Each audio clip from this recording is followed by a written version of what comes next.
Hello, my dear brothers and sisters in Jesus Christ. I welcome you to this week's edition of the St. Jude Parish Chatter. It's the new year, and I'm here with Tyler. Hello, Tyler. Hello, Father. Happy New Year. Happy New Year. It's 2023. I'm ready to put on my checks now. I'm not going to be ready until about May to get that all figured out.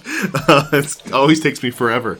I know somebody who actually predates their checks. She'll go through her checkbook, and she writes the year on like the first 20 checks, so that part is already there, and she can put in the date later to make sure that she gets 23 on there. That's quite funny. Well, yeah, we're here at the beginning of a new year. Not a new liturgical year. We celebrated that, a few weeks ago. But we're here at the beginning of a new calendar year. And since we're here at the new calendar year, I thought, it might be a great idea to have another interview with us, but there's only two of us in the room, Father. So you threw this on me just a little bit ago that I get to be interviewed today, and all right, so be it. But I thought it might be a fun opportunity to... But turnabout is fair play, Tyler. One of these days, I'm going to interview you in the podcast, so be ready for that one, okay? I suppose so. All right. But before we get to that, I thought we would help people out with any New Year's resolutions they have and advertise our sponsor for the week, which is Donut Sunday next weekend. Hey, Donut Sunday. So if you made a resolution to lose weight, it is now over, and it's time to come to Donut Sunday. Absolutely. So next Sunday after all the masses, there will be donuts available and get something sweet. Special shout out to the Knights of Columbus who always put that together for us. May God reward them for those sacrifices of building community here at St. Jude Parish. Absolutely. Well, speaking of donuts, I thought we would get into the first question. It'll be a really easy one to kind of enter us into this, Father. I'm being interviewed. All right, here You're I go. being interviewed. Yes. What's your favorite breakfast food? Oh, my favorite breakfast food? It's actually one that I don't have every morning for breakfast, but it would be oatmeal with raisins. So I use oatmeal with raisins, just a little bit of brown sugar to sweeten it. And it's like that's all I need to get myself going, and I can go all the way to lunch with just a good bowl of oatmeal. So, yeah, I'm kind of odd that way. Other people want weird things like pancakes with chocolate chips in it or something like that. And that's not my favorite breakfast food. Just something straightforward, simple. Oatmeal with raisins and a little brown sugar is all it needs to make it really good. My wife, that's kind of along the same lines of what hers is too, but I'll save my own favorite breakfast food in case you want to ask me later on you're or something. Not going to share with us? I mean, I can. Make it fun. We can come up with other questions for you later. Your question's going to be harder than breakfast food, let me tell you. I go back and forth of what I want to make. I really do enjoy a nice smoothie, though. I've tried recently. I've been trying to do that. It's like, okay, it's a little healthier. Get some fruit and some spinach in there, and do you actually put it in a blender? That type of smoothie? I do. Yeah. So I've gotten into those recently as well, and I actually have a juicer over in the rectory, and I'll do that actually in the evening. I don't like big meals in the evening, and so that'll be a meal replacement for the evening, is to do a smoothie. Like if I've had a lunch, or if I've gone out with parishioners for lunch, and we have a big lunch, then just do a smoothie at night. And it kind of makes up for the extra calories and whatever carbs got taken in the middle of the day. Probably the healthier way of doing it as well. It works well for me. It does. So we'll do another really easy one before we get into the harder ones for you. What type of music do you like to listen to?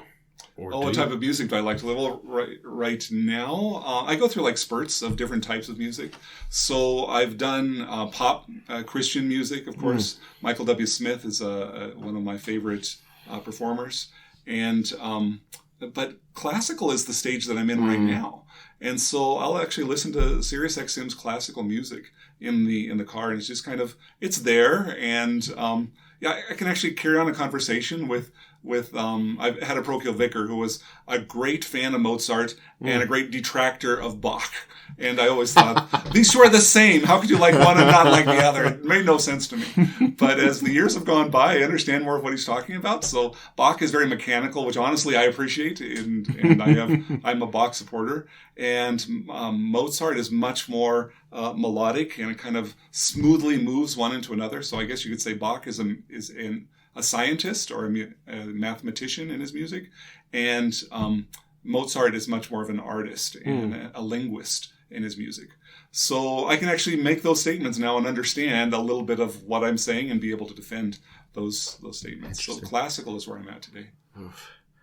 I have a very eclectic taste in music. It goes back and forth. The thing I actually have really enjoyed a lot more recently, I spent a lot more time with just some jazz music. Oh, all right. I enjoy jazz, and especially I can sit here in the office and put that on, and I can focus on what I need to take care of, and it doesn't interrupt my thought process as much. Have you ever watched the movie La La Land? I haven't watched that one yet. They do a lot of jazz music in there, and it's an expose on is jazz dying and how to revive it. And there's actually a little bit of an ecclesiological lesson in the midst of that. Interesting. And why do their fads? Why do things come up and come down? So I encourage you to consider La La Land as a movie to be able to take in. Cool. Well, let's enter into the little more difficult question. So, right, I'm ready. Tell us about, where did you grow up, and what was it like growing up with your? What was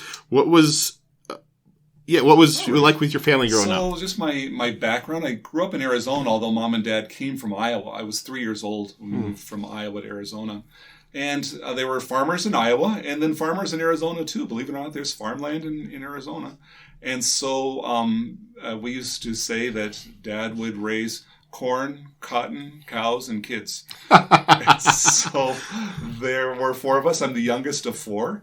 And we learned the value of hard work. Actually, just growing up on the farm gave me a perception of intelligent design, that it doesn't make any sense to say that there is no God, because nobody made all of this stuff, and yet here it is. Right. The seasons, the rhythm of life and death, and new life coming forward, and the seed being planted in the ground, and it dies in the ground, and yet it comes to new life in a new plant, and just the multitude of grains that come from one seed that got put into the ground. So like from one corn seed comes all of these ears of corn, and it was just fascinating to me. So there's a little theological lesson in that.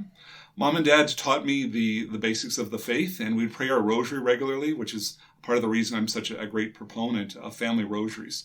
I'm seeing Our Lady is the most powerful figure in the world, the Blessed Virgin Mary. And so families that pray to her and pray their rosaries together have a strength that others lack, even those that send their kids to Catholic schools. If they don't pray the rosary together as a family, they don't have the same advantages that they should be able to have. So pray your rosary. Mom and Dad would pray the rosary often. I know, of course, Sunday Mass. We would go to Sunday Mass, always on Sunday morning, and Dad would drive the Cadillac, and he'd often crack the window, and his comb over would get sucked out of the window. It's a great memory of mine from growing up as a kid, that always on the way to Mass, and we'd arrive at church, and Dad would put his comb over back in place, and then we'd walk into church together as a family. Often a little bit late. Mom was a bit of a protagonist, so she would often cause us to be late for Sunday Mass. And I can remember the Cotes, our dear friends, seeing us on our way to Mass, and they said, "Oh, the Thueraufs are here. We must be late." So we were often late for church, but always there. And honestly, it was probably the youngest kid in the family, me, that made us late for Mass. But I always thought it was Mom's fault that we were late for Mass.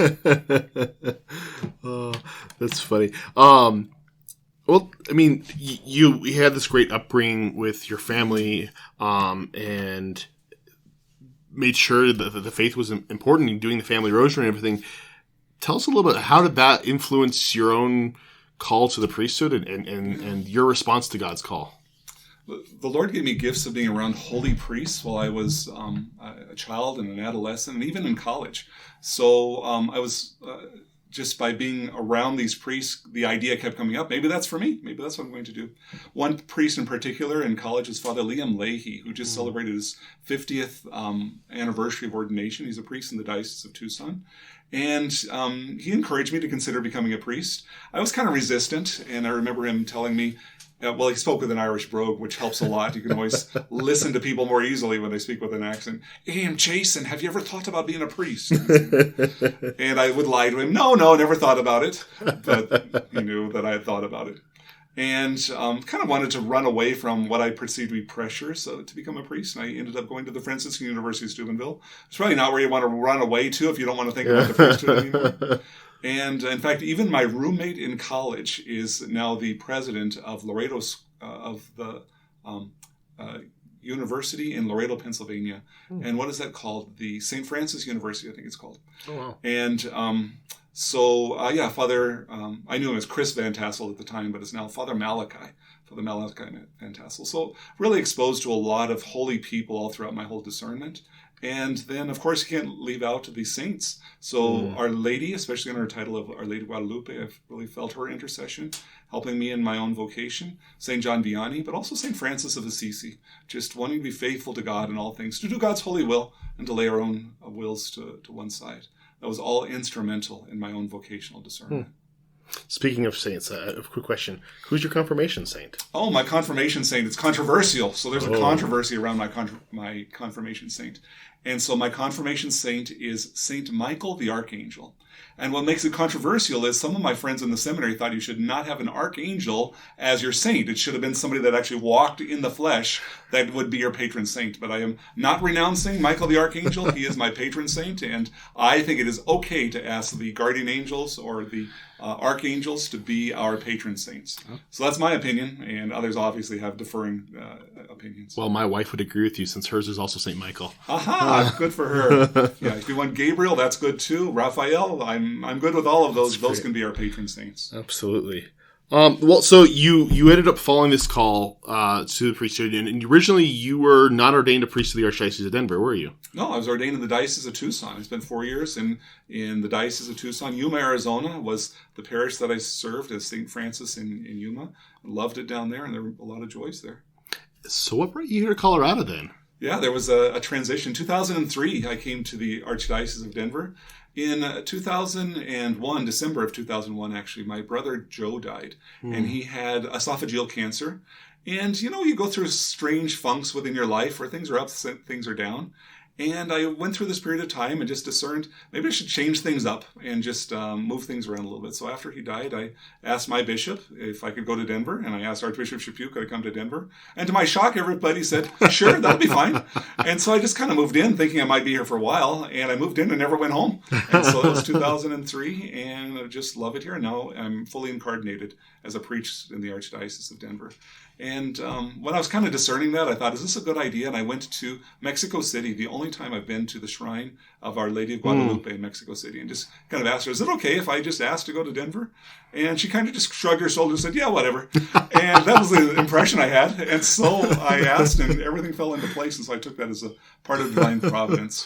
And I'm just happy to be continuing to live my conversion. It's not just one moment that we're converted and faithful to the Lord, but it goes on over and over again every day. And so those moments of deciding, okay, I'll live my conversion by asking to go to Denver. That was a big deal in everybody else's eyes, but in my eyes, it was just one more thing that I had to be converted in once again. To every day is a yes to the Lord, and whatever you want of me today, I will do. And so.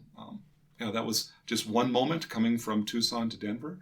But there are other moments of saying yes to the Lord, just even when something happens that's unexpected during the day. Father, would you hear my confession? I had other plans, but yes, I will serve, and yes, I will hear your confession. So continuing conversion was a part of what that was about. So you come here to the Archdiocese of Denver. You're up at St. John the Evangelist in Loveland for a bit, where I also spent some time working, and now you're here at St. Jude. What are some of the best things of in your time, the past 6 months here at St. Jude, and what are some of the struggles, most challenging things you've had here at the parish? Well, obviously the people of God are just phenomenal here at St. Jude Parish, and I just ask for anything and they give a response to it. And so even when we were getting ready for confessions in Advent, I asked everybody, okay, now learn the formal ending for your confession, which when the priest says, give thanks to the Lord for he is good, the people are supposed to say, for his mercy endures forever. And they responded to it. And everybody said, yeah, great, we'll learn how to do that. So people told me outside of the confession, okay, now do I have it memorized correctly, Father? I want to get this right. And that's just beautiful. And that's just other people that kind of like don't care because they're just glad to have their sins forgiven. They're probably not going to burn in hell. So they're not going to pay any attention to this now. But the people at St. Jude's really want to get things right. And there's such a responsiveness. I'd consider it's like the analogy of driving that old Cadillac that Dad drove around for years and years. It had like play in the steering wheel, and it's like it wasn't really responsive. It was this big boat of a Cadillac DeVille. I mean, it was a land yacht. But it's compare that to like a BMW, where like you turn the steering wheel a little bit and it goes in whatever way you want. St. Jude's is like a BMW. Any little request I make, it's responsive, and it gives it to us. I love St. Jude's Parish. we got a couple more minutes maybe here. Outside of the Bible and the Catechism, can you tell us maybe your one or two favorite books? Oh, I love to talk about my books. So, pick up these books. So, Mere Christianity is just such an easy read. Every Catholic should have read through Mere Christianity by C.S. Lewis. It's a classic of why we do what we do. And he lays it out so much better than anybody else. So if you haven't read Mere Christianity, I would say there's a New Year's resolution that's worth keeping. Losing weight, not so good, because you need to come to donuts on Sunday. But read Mere Christianity. That would be good for you. Another good one, too, that people should read is With God in Russia by Father Walter Seichek. He was a Jesuit who was arrested by the communists and just lived his priesthood happily in a concentration camp in Siberia. It's like, it doesn't matter where you're at, you can be a disciple of our Lord Jesus Christ. It's a beautiful read. With God in Russia is what I would encourage people to read. Wonderful. Now, I asked some of our high schoolers for possible questions to ask you. And so 2 questions I'm going to throw out there that came from them. First, what's your favorite color? It's changed over the years, but right now I would say blue for our Blessed Virgin Mary. I'll take blue. And then this question I thought was interesting. What makes you laugh? Oh, that's a good question. What does make me laugh? Stuff makes me laugh all the time, and I don't know why. Just humanity at its finest. Like, the things that we do, we are such amazing creatures, and there's so much to laugh about. If we can't laugh at ourselves, we are going to be in serious trouble. And so, I'll say it's my favorite parochial vicar. So as a pastor, I've had various priests that I've worked under. But I'll give his name because he was here for confessions. It's Father Carlos Bello. So if you went to confessions to Father Carlos, you'd know him. But that guy has the ability to laugh at himself. And it just made the parish and rectory life and the office life so much easier when we could laugh about things that had happened. When we take ourselves too seriously, we are going to create troubles for ourselves and troubles for others. You got to laugh at it. So humanity is what makes me laugh. Wonderful. Well, thanks for willing to do something a little different for our podcast and be the one that's being interviewed. And thanks for making it easy by asking my favorite colors, simple things like that, favorite books. Thanks for making it easy, Tyler. Well, I thought, there's some important things about your own calling and how you got here to Colorado. But, people need to know what you enjoy, and maybe people start bringing you oatmeal every morning, or lots of things that are blue. Thanks for sitting down with us, for being our pastor, and I'm excited to start this new year and see where God brings us. As we do that, would you give us your blessing? Sure. The Lord be with you. And with your spirit. May Almighty God bless us, protect us from all evil, and bring us to everlasting life. In the name of the Father, the Son, and the Holy Spirit. Amen.